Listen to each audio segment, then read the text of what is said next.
Good day mga pa-Jaffers! This is International Master Jem Garcia and welcome back to our YouTube channel.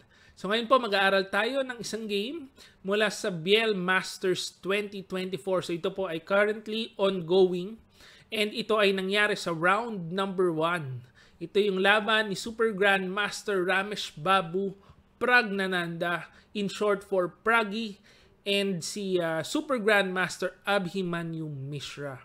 So yan po yung mga next generation ng Indian Super Grandmasters. So mga bata pa ito, either parang 18 lang si Pragi, tapos si Mishra naman nasa 14 years old lang. So ito na yung mga bagong sibol na malalakas na players. So punta tayo sa ating game. White po si Pragi and black si Abhimanyu. Ito nag-start with E4, E5, Knight F3, Knight C6. So, Ruy Lopez tayo. Bishop B5, A6, Bishop A4. So, ito po, mainline Ruy Lopez. Wala tayong Berlin opening ngayon. Knight F6, castling, and then nag-B5, Bishop B3, Bishop C5. Ito po yung tinatawag na Ruy Lopez Morphy Defense Variation. So, parang ang tawag din dito, ito yung Archangel variation. Yung Ruy Lopez na medyo magulo. Kasi yung bishop po ng black na andito, nakatutok po yan sa king. So usually yung Ruy Lopez nandito lang para solid lang, no? Tapos yung isang bishop nandito, ganyan lang. Solid lang nasa bishop E7. Pero ngayon, nag-bishop C5, C3, and then pagka D6, may D4. Yan naman ang drawback ng Morphy Defense. So since nilabas mo dyan yung bishop, matetempohan ka pagka nag-D4 yan. Pagka umatras ka naman, another drawback pala, pwede ka pong mapin. And so pagka lumabas yung bishop, mapipin yung knight kasi wala doon yung bishop mo sa E7. So, pero syempre may nakahanda na po dyan si Super GM Abhimanyu. Ayan. So nag H3, castling, Rook E1, Rook E8, and ngayon nag-Bishop G5 na. At itong pin po na ito, very annoying yan. Kasi hindi mo na yan matatanggal. Kasi yung bishop mo, imbis nandun sa solid position, nandito sa medyo aggressive position. So nag-H6, Bishop H4, Bishop B7, nag-Queen D3. So nag-develop lang ang mga pyesa. E ngayon pagka Knight A5, Bishop C2, makikita natin bakit po very aggressive itong linyang ito. Yung mga bishop ng itim, nakatutok na doon. Ano? So ngayon, nag-G5 si Abhimanyu. And dito po, kung nakikita nyo lang yung oras, sinacrifice na kagad ni Pragi yung Knight takes G5, 2 minutes lang po ang pinag-iisipan niya dyan. So, hindi siya nag-isip ng masyadong malalim. Talagang pagka G5, sacrifice kagad. Yan po ang mga tinatawag na intuition sacrifice lang yan. No? So, hindi mo kailangan ma-analyze lahat ng lines. Kung sa tingin mo naman, malakas yung sacrifice, ayan, kain. Kasi merong pin, tapos open yung king. Tapos, may mga Queen G3 ideas and Rook E3, Rook G3 ideas. Yan po yung mga nakikita ni Pragi. So, sabi niya, hindi ko na kailangan pag-isipan to ng medyo malalim.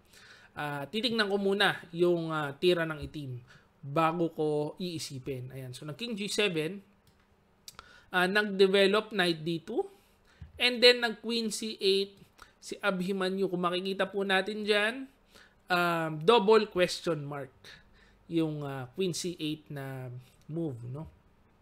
So, instead of Queen C8, ang dapat daw, para ma-maintain ang equality, Rook H8. So, kailangan control mo na dito para may mga ideas ka siguro na pwede kang tumakbo. Ayan. Escapo na, King F8. So, yan po ang suggestion ng engine. Pero, syempre, malakas pa rin yung atake dyan. Pwedeng mga Queen F3, tapos Rook E3, mga ganyan pa rin ideas. Same ideas pa rin po. No? So, dito ng Queen C8, ang ginawa dyan, iwas sa pin. Pero yan po, mali daw. Kasi merong Queen G3. Ayan. So, Queen G3. So, threat lang ng discovered attacks. So, Knight H7. DE5, DE5, and ito na po yung critical position. Dito na yung crucial. Kailangan mong mahanap ang tamang tira, paano itutuloy yung atake. So dito, ang tama pong tira is Bishop F4. Unfortunately kay Pragi, hindi niya po nakita yung Bishop F4 eh. No, ang ginawa niya, Bishop E7, dubious move. So, question mark, exclamation. Ibig sabihin yan, hindi naman blunder, pero medyo mali. Ayan. So, ang tira, Bishop F4, King H8. So, ito po, malamang kita niya Pragi ito. Bishop E5 check. And ang best po dito, ang sabi ng engine, kainin na itong bishop. Ayan. So, Queen E5, F6, and then mag-Queen F5. Pero makikita po natin ang ending 2 pieces for a rook. Kaso may kasamang 3 pawn yung rook. So, malaki po yung lamang ng puti. Kung ipapalit na lang, gagawin na lang endgame ang labanan. Kasi lamang na po sa, sa pyesa. Ang hindi siguro nakita ni Pragi is anong gagawin pagka nag-F6. Kasi itong F6 medyo mahirap counterin eh, no? Ang pang-counter dyan is Bishop takes F6, 2-piece sacrifice. So 2-piece chicken ang isa-sacrifice niya. So pagkakain, E5. Ayun ang sacrifice para ma-open yung bishop. And medyo malakas na po yung atake. So ipapakita ko na lang yung engine line. Pagka E5, Knight H7, capture. Pag kinain po, merong Queen H4 check.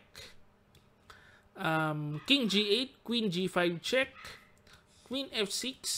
And then ito yung pamatay, yung E6 na tira.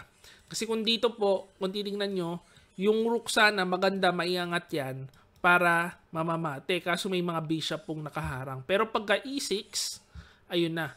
Merong daan sa E5 and definitely matchas ang aabutin ng black. Ayan. Kaso yan nga po, hindi nakita. Nag-bishop E7. Ngayon, pagka bishop E7, pag umatras sa H8, of course, may capture with check. Kaya ang ginawa, King H6. Grabe, lakasan po ng loob. Talagang importante sa chess. So yung king nandito na, nakalabas na po. No? Parang mamamati na pero ang lakas ng loob. Walang mati dyan, sabi ni Abhimanyu. So nag-knight F3. Queen E6. And ito na yung fatal mistake. So isang beses lang po nagkamali si Pragi. Knight H4, mali. So siguro ang iniisip niyo dyan, hindi pwedeng capturein yung bishop. Of course, may check and then may fork. Ayan. Pag kinapture ng queen, ganun pa rin. May check and then may fork. Ang kaso mo, merong malakas na tira, Rook G8. Ang lakas ng Rook G8. Hindi na pwedeng mag Knight F5 check. So maganda sana no kung mapapalabas yung king. Definitely mamamate na po siya dyan. Kaso merong idea na pwedeng sabayan. Ayan, sabayan. Kakainin lang po yan. Pagka-capture, kakainin yung queen, merong bishop nakapin yung pawn. So, unfortunately kay Pragi, yung atake niya, diretso sa pader. So, walang nangyari doon sa atake. Queen F3. And then pag Queen F3, nakapagtago na. King G7, Knight F5, King H8. So, naitago na ni GM Abhimanyu yung king. And ang ending, 1 piece down, ang kapalit, 2 pawn. So, hindi enough yung compensation. So, nag-Rook AD1, Rook E8. Makikita natin dito, atrasan na po yung pyesa ng white. So, Knight C4, Bishop B3, Bishop C5. Siguro idea niyan, atras. Merong mga exchanges, no? Pwede rin dito. So, nag-A4, Bishop C6, Bishop A2, Queen G6. So, nakita natin, wala na po talagang atake. Capture, pagka B4, Bishop D6 lang. So, very solid na yung posisyon ng black. And pagka Rook E2, Bishop D7, threatening exchange. So, pagka lamang po, yan naman po talagang idea. Pagka lumamang ka na, exchange mo ang pyesa. So, kung capture, kumapture ng kapalitan. Rook ED2. So may threat sa D6, kaso Rook E6 lang. Ang lakas ng Rook E6, depensado na lahat. Ngayon, yung black naman ang aatake. Kasi meron na siyang mga open files patungo dun sa king ng white. So nag G4, Bishop C6, and then pagka Rook E2, ito na yung finishing blow ni Grandmaster Abhimanyu.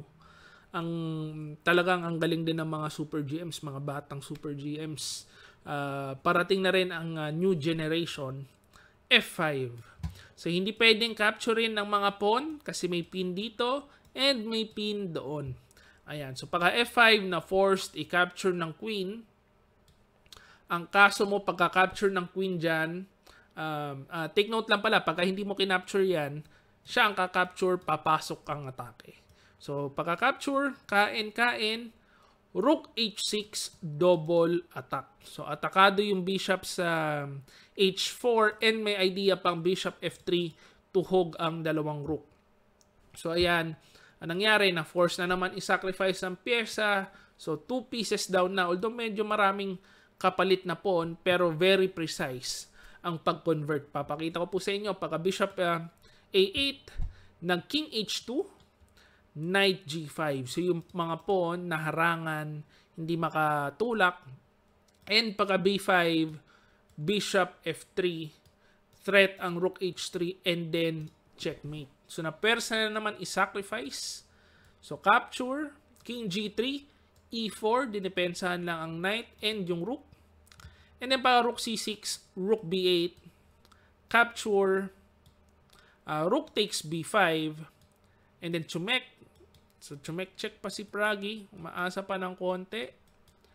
Rook C4, king D6, rook A4, rook C5, and then pagka-capture, very precise, rook takes H3 lang. So hindi makain kasi may fork. So king G2, rook takes C3, ganun pa rin. Hindi makain kasi merong fork. Ayan. So, nag-rook E6, king D7, and dito, resign na po si Pragi. Once again, hindi po makain kasi merong fork. Ayan. So, ang galing nung ginawa nung batang Super Grandmaster. Talagang target niya daw is by 15 years old, mag-2700 Super GM siya. So, abangan po natin. Titingnan natin kung magagawa niya yun. Pero on the right track kasi kung ubusin mo si Pragi sa long game, mabigat pong parang mission yon. Kasi candidates po yan na player. Ang lalalim ng preparasyon niyan, tas malalim yung mga tira niyan. Pero inubos lang niya. So, ayan. So, hopefully meron po tayong natutunan dito sa ating pag-analyze ng game. Kung meron po kayo natutunan, please like this video and subscribe to our YouTube channel. This is International Master Jem Garcia. See you again next video. Bye-bye.